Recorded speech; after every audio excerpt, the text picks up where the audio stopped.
An appeal on behalf of Jamaica. The country's economic woes have caught the attention of notable United States legislators.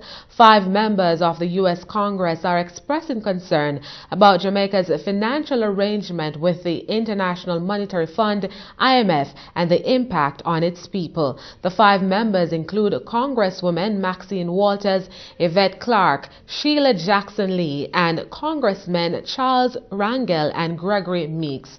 The U.S. lawmakers have written to United States President Barack Obama asking him to urge the IMF to revisit the terms of the agreement with Jamaica to avert possible social and economic ills.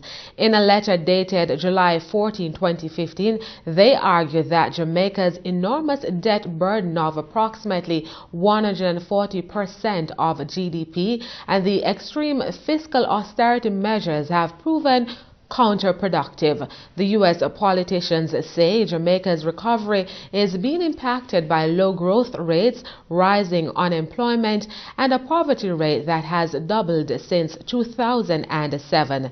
They are asking President Obama to implore the IMF to revisit the terms of the program to give the Portia Simpson Miller government the fiscal space it desperately needs. Now, local financial analyst Dr. Andre Horton agrees that Jamaica's economy is in a fragile state. If you look at the targets that we have as a small island developing state, we have to meet 7.5% primary surplus target when compared to Greece, who has a larger debt stock than we do compared to GDP, 166 relative to Jamaica's close to 140. And their primary surplus balance is just 1 or 2% on a step-by-step basis, progressing each year.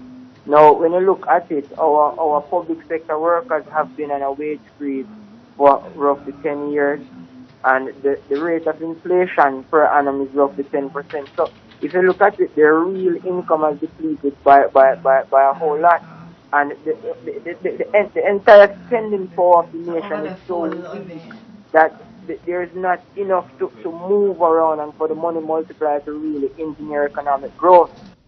He hopes the concerns raised by the U.S. politicians will be looked into.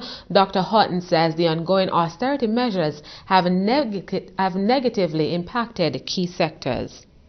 It's having a negative impact straight across the board. It's having a negative impact on education. It's having a negative impact on crime. It's having a negative impact on health. And this is evident. We have the statistics and the numbers are there to show. We are on a negative trajectory. The government capital expenditure is limited by these fiscal constraints. It's limited by our debt obligations. So as a result, if the overall well-being of the nation is falling, then it has to be a cause for concern.